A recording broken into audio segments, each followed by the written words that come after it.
Mr. Speaker, I rise to speak to the conference report. The delegate has the floor. Gratitude, Mr. Speaker, and I'm definitely going to speak to the compromise, which I think is unfortunate. 1 in 5 Virginia veterans stand to benefit from this retirement reduction. That's not the same 1 in 5 that will retire today or even in the next 10 years that are probably currently right now facing food insecurity.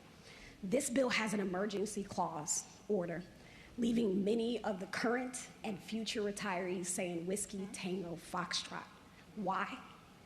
Because this was touted as a means to honor the sacrifice of our military veterans by making the Commonwealth the best place for military heroes to pursue the next chapter of their lives. I quote that. How, Sway? How? When the eligibility requirement compromises at the age of 55. The average enlisted person retiring is 42 years old. The average officer retiring is 47 years old. And let me put you up on game. Military folks are considering where they're going to go 2 to 4 years before they separate or retire. That's when they're in their late 30s or early 40s.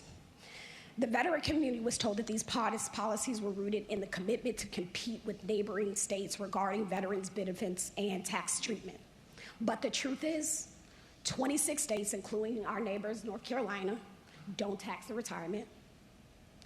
We're on the roll to reduction, but our other neighbors, West Virginia, Kentucky, Maryland, DC, Tennessee, don't even have an income tax.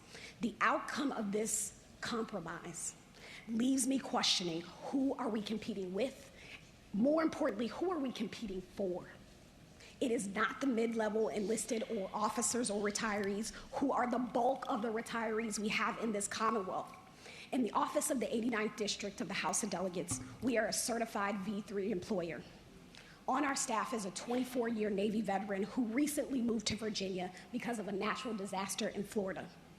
When that veteran chose to come here, she was shamed by her fellow retirees. The most important part is that that veteran is not going to be eligible for this benefit for another 10 years. Look, tax exemptions, quite frankly, for military folks for retirement isn't really the make or break factor as to why they make a decision as to where they decide to live. It's cost of living, it's affordable housing, it's childcare, it's groceries, it's utilities, it's healthcare access, it's quality of life. And we aren't necessarily leading on those things. So why Virginia? Why? The truth is, the primary thing that brings veterans here is something that we have very little control over. That is access to DoD employment. And if the work wasn't here, many of them probably wouldn't be.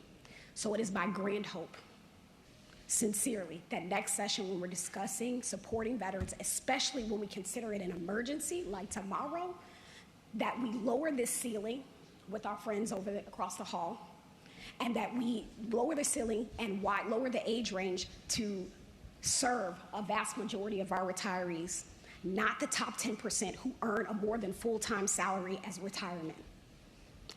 Those folks can only live on resilience for so long. Thank you, Mr. Speaker.